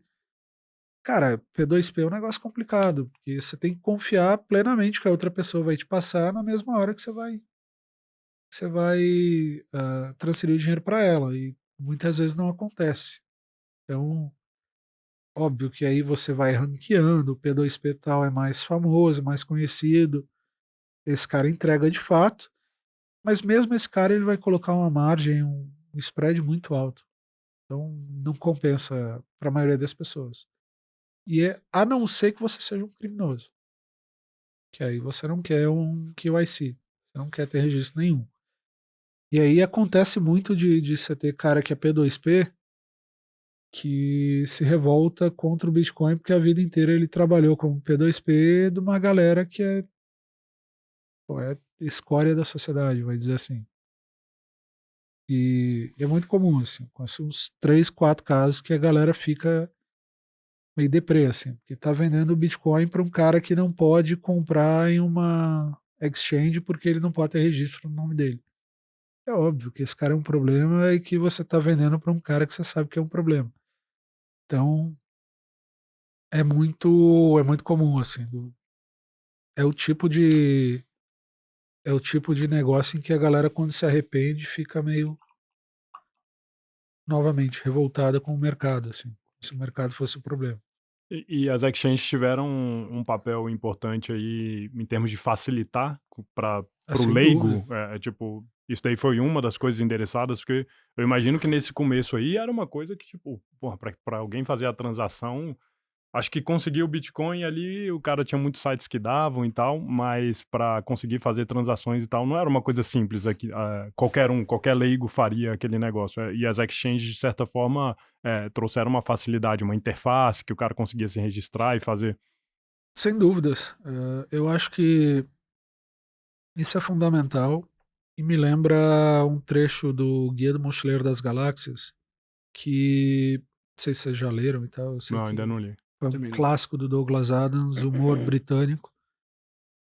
Diz o Musk que é o livro favorito dele, né? Até o 4,20 é uma referência a isso, segundo ele jura, né? Não é maconha, é 4,20, 42 no caso, é a resposta para a vida, o universo e tudo mais, no caso.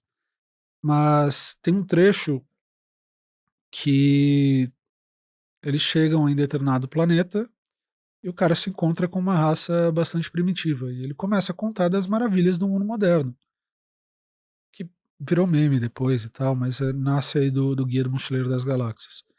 Que o cara chega lá e fala, pô, mas aí você tem a torradeira que você pega o pão e ele sai quentinho na hora e você tem uma torrada pronta ali. E o cara fala, caralho, deve ser muito bom isso. E como é que eu faço uma torradeira? E ele, não sei. Como é que você faz?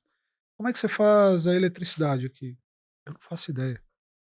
Eu posso falar da história do choque do Nixon aqui, mas eu não faço ideia de como é que funciona a eletricidade que abastece o meu celular para eu postar sobre isso.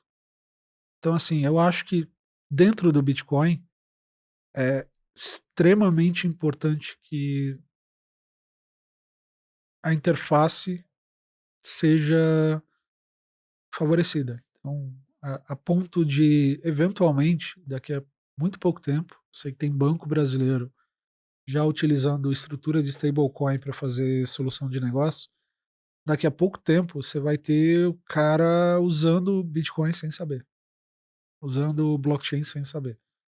E esse é o grande gol, assim, que você possa usar a sua torradeira quieta sem precisar explicar como funciona a torradeira, sem precisar saber que existem 21 milhões de torradeiras possíveis no mundo e a gente está em 19,8 milhões e é isso.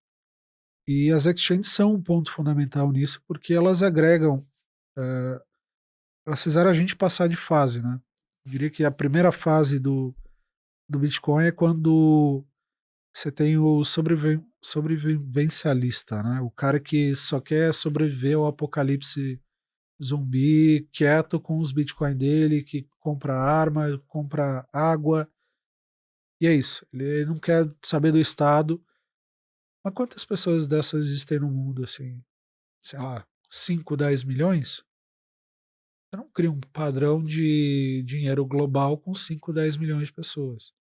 Você precisa do cara que, pô, curte a tecnologia e que não quer se isolar do resto do mundo, mas ele fica puto de pagar imposto. Essa galera aí já chega a 200 milhões. Mas tem um cara que quer comprar a casa dele e ele tá vendo que a casa, em 5 anos, o valor dobrou, mas o salário dele aumentou 10% em 5 anos. Aí você já chega a 800 milhões aí. Aí você vai subindo essas escalas até que cripto ou o Bitcoin, ou os dois, possa ser uma solução para 8 bilhões de pessoas.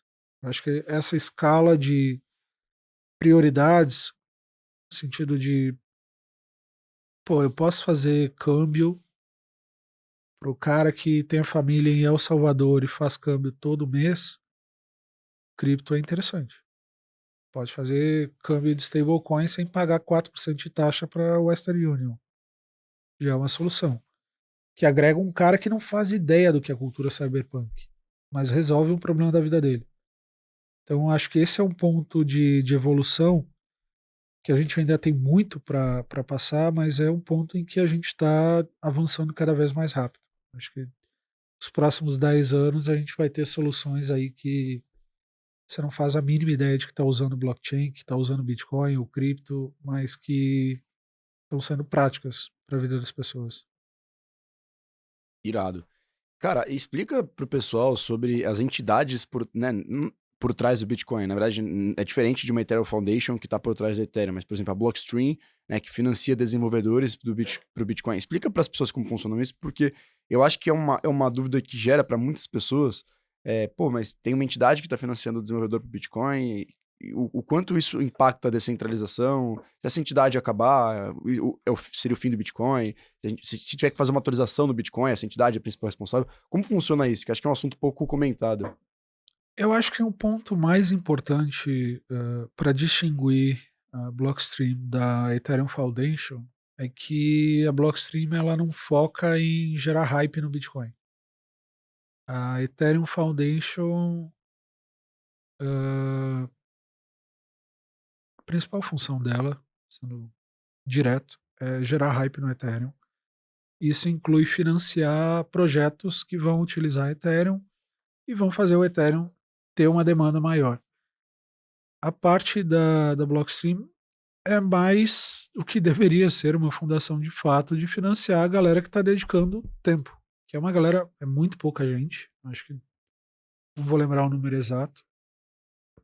Conheço um, inclusive, que tá aqui, trabalha aqui em São Paulo, o Armando Dutra, trabalha para desenvolver o código RGB Core, né, que a galera chama de o registro do Bitcoin.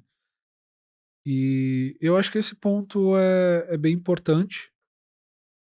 E o segundo ponto é que isso não nasceu como uma quantidade pré-definida.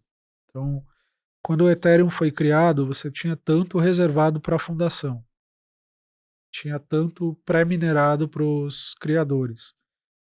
Essas estruturas por trás do Bitcoin, elas nascem como a galera falando, pô, vamos profissionalizar isso, ou vamos compensar a galera que está dedicando tempo e trabalho para resolver esse problema. Isso, para mim, conceitualmente é muito importante, porque não é um objetivo extremamente comercial, não é um objetivo puramente comercial e existe uma preocupação maior em torno da tecnologia do que propriamente de gerar hype e aumentar preço. Mas acho que, no geral, é isso, assim. Mas, tipo, por exemplo, beleza, blockchain é muito importante, né, e ajuda completamente no desenvolvimento do Bitcoin. E se tiver que ter uma possível atualização na rede por conta de computação quântica ou algo do tipo, a Blockstream com certeza vai, né, vai ajudar pra caramba nisso com os seus desenvolvedores. Mas, por exemplo, e se o governo decidir, sei lá, influenciar nas decisões da Blockstream, acabar com a Blockstream, algo do tipo, com essas organizações, como que isso pode impactar o Bitcoin? Aí você vai ter algumas outras defesas, né, que é a parte do consenso dos mineradores. Então, não é. O código do Bitcoin não está lá aberto para 5, 6 pessoas definirem como ele vai ser. Você tem que ter um consenso da rede que está agregando segurança e capacidade. Quando você não tem esse consenso, você acaba gerando um fork, que é uma moeda alternativa a essa tecnologia que você tinha antes. Então, você tem o fork do Bitcoin Satoshi View, BSV, focado em transação, Bitcoin Cash, Bitcoin Gold, Bitcoin Diamond. Depois chegou uma época que virou sacanagem a galera tá fazendo também, né? Porque virou meio que dividendo do Bitcoin. Você fazia ali, todo mundo que tinha um Bitcoin ganhava, e aí você fazia pump and dump ali e a galera remunerava, ganhava uma grana. Mas eu acho que toda entidade centralizada ela é um ponto de vulnerabilidade, mas a gente tem de fato uma proteção. E aí talvez seja até curioso chamar de proteção, porque tem um, tem um cara, o Narcélio, que é um dos maiores especialistas em Bitcoin assim, do Brasil. Não sei se ele tá morando no Brasil agora, mas. Chama Narcélio. Narcélio. E, e o Narcélio tem no Substack dele. Aliás, o Substack dele e do Guilherme Bandeira são dois excelentes que valem muito a pena ler. O Bandeira eu sei que ele não mora. Não, ele mora, sim. Tô confundindo aqui. Não, é porque a galera meio que foge daqui, mas ele de fato mora quase vizinho. O Narcélio tem um texto sobre a questão do computador quântico. E uma das maiores preocupações é que a rede, por ter muita trava de segurança, ela pode ser lenta para agir em relação a uma questão como essa. Então, assim, você vai precisar de um consenso para começar a resolver o problema, depois para implementar o problema e talvez você tenha algum problema maior do que um banco que tem total incentivo de agir rápido. É meio paradoxal e tal que o Bitcoin descentralizado não tenha uma solução tão rápida quanto um banco, mas os incentivos ali são bem interessantes de analisar. E eu acho que vale a pena dar uma olhada depois nesse artigo dele, que você acha relativamente fácil, né? Procurar Narcélio, computação quântica e responde algumas dúvidas interessantes ali. Irado. E depois do surgimento aí das exchanges, o que você acha que foi um outro grande momento que a gente teve nessa breve história do Bitcoin aí, que realmente começou a trazer o Bitcoin não sei, mostrar o Bitcoin de uma outra forma, né? As pessoas começarem a adoção, que ainda não é grande, mas hoje em dia, em comparação a 2014, 2015, tem uma adoção bem maior, né? Depois das exchanges, eu diria que um fator extremamente importante foram as altcoins, que a galera começou a investir, quebrou a cara e aí tinha mais gente interessada em investir e começou a investir no Bitcoin. A época de ICOs ali de 2017, né, o Initial Coin Offer, foi bem importante para atrair um número de investidores cada vez maior. O Bitcoin chegou a bater all-time high naquela época, em dezembro, acho que dia 17 de dezembro, a $20.000. E isso gerou um espanto na galera, né? Então, o Bitcoin começou o ano valendo $3.000, chegou no final do ano valendo 20. E você tinha a galera falando de cripto em tudo que era lugar, porque você estava tendo uma febre de ICOs. E as altcoins, elas têm esse ponto de ter verba de marketing, né? O Bitcoin não tem. Então, quando você começa a atrair milhares de pessoas para esse ecossistema, milhões de pessoas, e invariavelmente elas vão conhecer o Bitcoin, que é metade do ecossistema, né? Então, eu acho que é um ponto bem importante das altcoins. As altcoins, então, funcionam meio que nem o day trade para quem quer investir em ações, né? O cara é a porta de entrada. Quem não começa a investir em ações através de um day trade, velho? Belo exemplo, cara. Um mini índice ali. É muito aí, muito aí. Você tem que tomar cuidado para não comprar dica de ex-assistente palco, senão você derruba o dólar. Mas Que zeragem foi aquela, velho, caralho. que coisa maneira, né? E depois o Bitcoin que é volátil. O dólar é super confiável ali. O real é confiável pra caramba. Mas não só para atrair pessoas, mas como teste, né? Acho que é o que a gente comentou antes. O Bitcoin ele é um teste para para você fazer implementações que virtualmente não seriam aprovadas de cara sem um teste no Bitcoin, mas depois que foram testadas, por exemplo, a gente nunca vai implementar a prova de consenso no Bitcoin porque a gente já viu que deu errado com o Ethereum. Então nunca vai funcionar. Então o Ethereum já teve esse grande papel aí de mostrar para o Bitcoin que a prova de trabalho continua fazendo sentido. Outras questões de a Lightning surge um pouco de experiências que a gente teve de a Lightning que permite 60 mil transações por segundo ali, ela O que surge. é exatamente, pessoal? A Lightning é a segunda camada do Bitcoin. Como a gente estava falando lá para explicar a blockchain, existe uma quantidade limitada de informação que você pode colocar na blockchain, num bloco. Só que quando você cria uma segunda camada, você pode fazer esse bloco do tamanho que você quiser e colocar quantas transações você quiser. E aí, ao invés de registrar todas as transações que são feitas do meu cartão de débito que passou do Bitcoin para a conta do cara aqui, eu faço. Eu coloco tudo isso em um bloco e aí eu boto o registro não de todas as transações, mas desse bloco na primeira camada. E aí você vai ter lá na primeira camada registrado como tá todas as transações já feitas na história do Bitcoin. Tudo isso vai te levar para um bloco da segunda camada e você vai ver todas as transações. Então você continua tendo essa transparência, mas sem alterar a blockchain, sem alterar a camada principal, sem aumentar a quantidade de megas que um bloco vai ter, porque, enfim, isso iria contra a visão inicial de Satoshi, iria distorcer alguma coisa aqui, mas é viável de fazer via segunda camada. Irado. Cara, a gente teve então, né, primeiro a questão do Laszlo, depois a gente teve o surgimento da Mt. Gox, a gente teve o caso da Silk Road também, né, que foi um caso que a gente acabou não comentando, mas ficou bem famoso no mercado de cripto. Você acha que esse caso, ele também ajudou a espalhar sobre Bitcoin? Eu acho que sim. É muito fácil você espalhar notícia negativa. Ah, acho que o Ross, ele mostrou que era viável comercialmente um negócio e outras pessoas utilizavam ali a Silk Road para cometer crimes, né?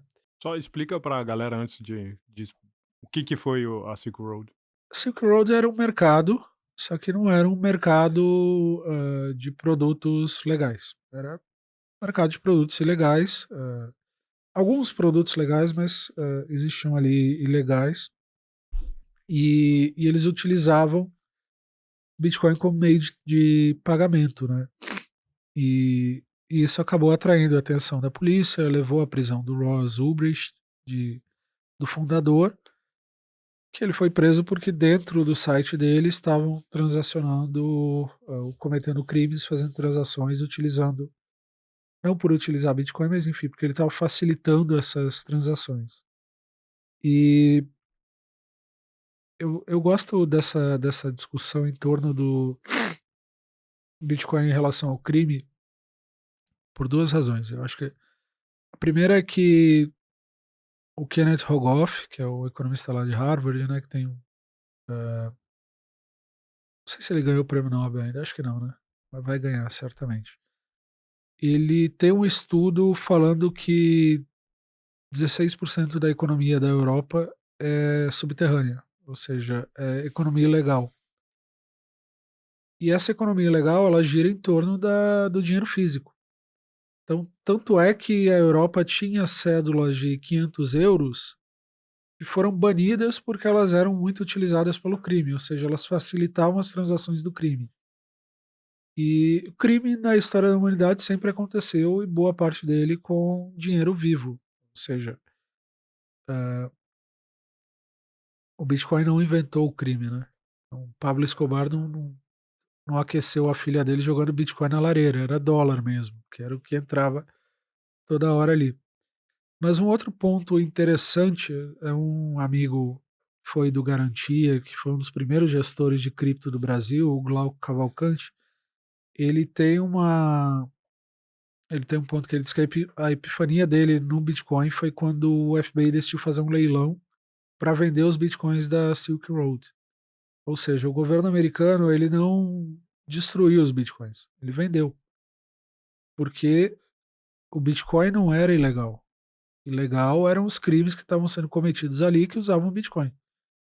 E ele diz que quando aconteceu isso, não lembro agora se foi 16, 17, mas quando aconteceu isso ficou meio evidente que as pessoas estavam olhando para o problema errado.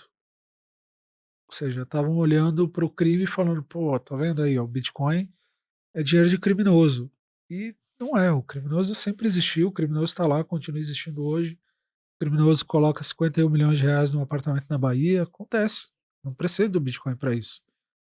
E, e quando você percebe isso, vai caindo alguns mitos interessantes aí da gente avaliar. Legal, então a gente teve também né, o momento da Silk Road, que ajudou pra caramba de jeito negativo, mas querendo ou não, popularizou o Bitcoin. Tivemos as questões de ICOs e altcoins, muita gente perdeu dinheiro.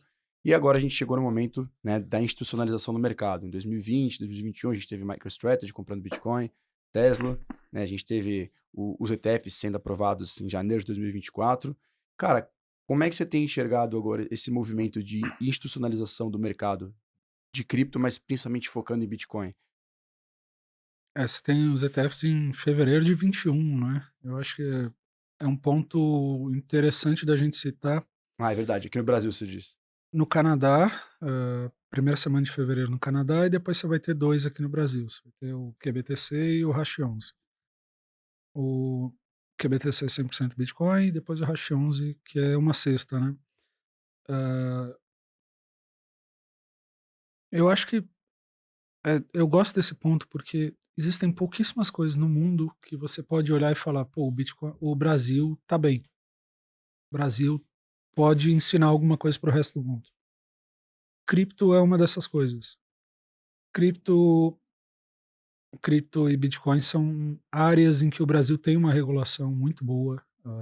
A regulação, o marco regulatório brasileiro, apesar de carecer de alguns pontos, é muito bom. É tão bom ou até melhor do que a MiCA. Talvez a MiCA, que é o Markets in Crypto Assets lá na Europa, talvez seja mais profundo, porque, enfim, você está falando de um mercado muito maior que o brasileiro e de um corpo regulatório muito mais qualificado do que o Congresso brasileiro. Mas o nosso arcabouço regulatório é bom. A CVM brasileira, 3 anos antes da SEC pensar em aprovar um ETF, como aprovou lá dia 9 ou 11 de janeiro de 24, não lembro o dia exato. Eu sei que é só uma coincidência, porque no dia 9 de janeiro de 2009, o Ralph Finney posta no Twitter Running Bitcoin. E aí alguém colocou lá, dia 9 de janeiro de 2024, um tweet da SEC falando Running ETF de Bitcoin. Então, é a Caramba. mesma data, 15 anos depois, né? E o Brasil tem um arcabouço regulatório para tokenização, por exemplo. É uma área que a QR Capital, onde eu trabalho, está bem avançado junto com a Vortex.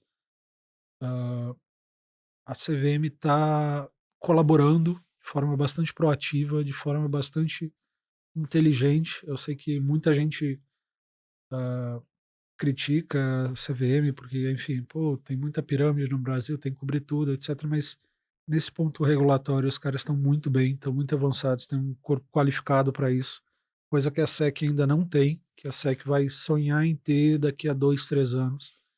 E é muito legal que o mercado lá de fora olha para o Brasil e fala, pô, a galera aqui está mais avançada que a gente, eu posso testar algumas coisas com eles. E o Brasil está sendo reconhecido como um mercado onde é possível inovar em cripto, é possível testar, é possível explorar algumas questões e, novamente, você pensa em qualquer outra área, inteligência artificial, o Brasil não é décimo do mundo nisso. Pensa em robótica, ciência aeroespacial. A galera ainda sonha hoje que os americanos querem roubar a nossa base lá em Alcântara, no Maranhão. Eu lembro que alguém fez um post comparando o tamanho de uma barca da SpaceX com o rio lá de Alcântara e não passa, não cabe, não tem estrutura para isso. Tem rua de terra chegando na nossa base aeroespacial e os caras falando de americano querendo roubar. Mas em cripto o Brasil está muito bem assim. E o mercado institucional como um todo, né?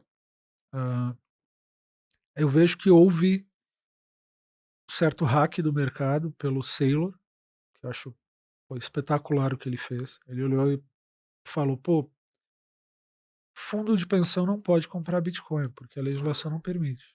Mas fundo de pensão pode comprar empresa, empresa pode comprar Bitcoin. Então, seguradora não vai comprar Bitcoin.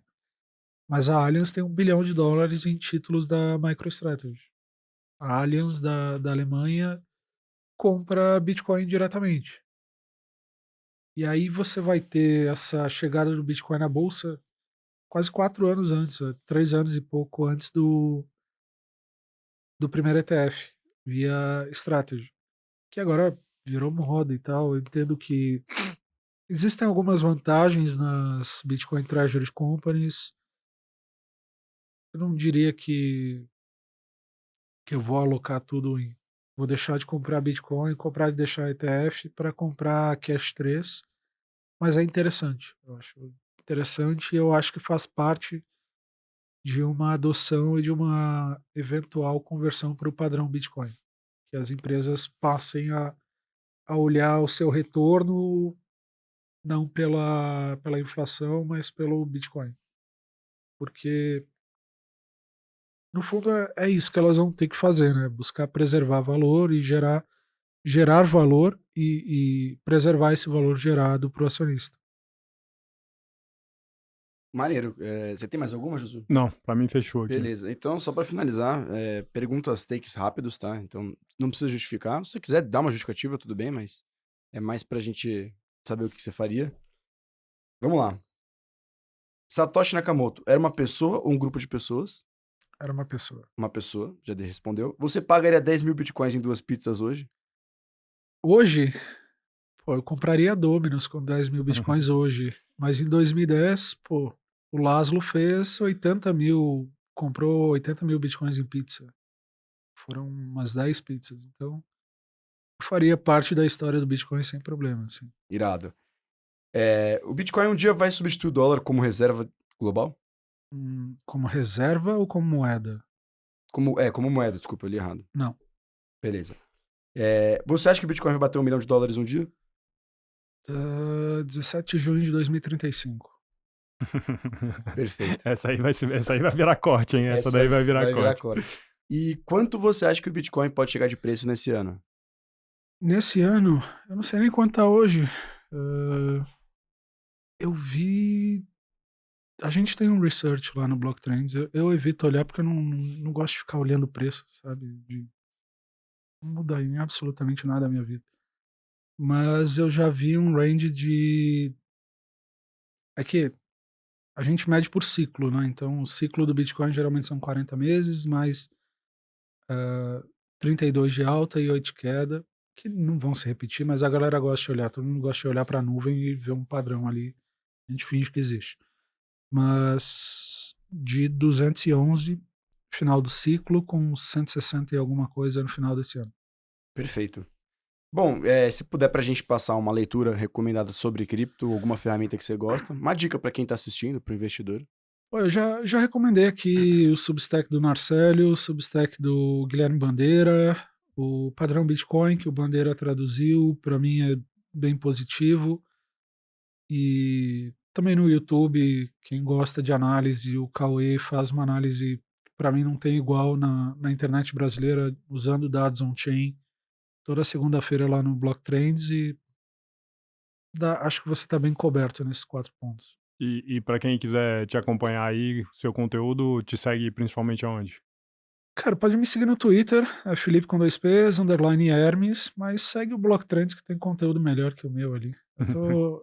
Ultimamente, eu não tô olhando muito o preço do Bitcoin e eu tô tentando me policiar, porque eu não tenho que falar muito de política. Não leva a nada. Não agrega nada na minha vida e na vida das pessoas ficar reclamando de política, mas O Block Trends tem conteúdo de análise todo dia, é melhor acompanhar por lá. Mas quem tá querendo saber um pouco sobre a política, eu recomendo aí. Felipe Hermes, pode acompanhar lá que é bom. Cara, o problema de você comprar Bitcoin é que você tem duas formas. Ou você só vai falar disso, ou você não se importa mais com isso e você vai arranjar problema para sua vida, que é o que eu tô fazendo agora. Tô catando problema para minha vida, que eu tô preocupado com a bolsa da Erika Hilton ou com o salário do desembargador. Que diga-se de passagem, acho que tá valorizando mais que o Bitcoin aí nos últimos 2 anos. Pois é. Cara, tá um negócio espetacular isso aí, a justiça. Ia comentar um negócio aqui de informação, mas eu não posso vazar nomes. Tranquilo. Hermes, obrigado pelo programa. Espero que seja o primeiro de vários. Josu, obrigado de novo, cara. Pô, valeu demais vocês estarem. Pessoal, comentem, por favor, se inscrevam no canal do Market Makers para acompanhar o Crypto Never Sleeps, o Market Makers e conta novidade pro pessoal aqui também. Novidade do novo podcast lá Isso. que a gente lançou? Porra, a gente tá transformando aí o que começou como um podcast toda quinta-feira ali, que era a nossa ideia quando o Market Maker surgiu no meio de 22. Depois a gente passou para 2 podcasts, um terça, outro quinta. Aí aqui, junto com os nossos parceiros, o Cestari e o Walter aqui, a gente criou esse Crypto Never Sleeps, que é um podcast focado em cripto dentro da grade do Market Makers. E agora, estreou, ontem não, porque você vai estar assistindo isso sábado, né? No caso, quarta-feira, às 18 horas, estreou o Second Level, o nosso podcast em parceria com o Samuel Ponsoni, que é um dos maiores especialistas em fundos do Brasil, dono da Outliers Advisory. E a ideia ali é fazer realmente... Se o Market Makers é a apresentação dos gestores que vêm aqui, eles comentam teses, comentam o momento, como está vendo o cenário, o Second Level é justamente para a gente explorar outros pontos da cabeça desses caras que estão aí gerindo enormes fortunas e tem grande impacto no mercado brasileiro. Então, se você quiser ir além um pouco do que a gente faz no Market Makers, que já é muito bom, com certeza, mas se você quiser um conteúdo aprofundado de trajetória, ideias, como pensam esses caras, o Second Level toda quarta-feira com Samuel Ponsoni às 18 horas no canal do Market Makers. Então, se você se inscrever aqui, você acompanha tudo isso.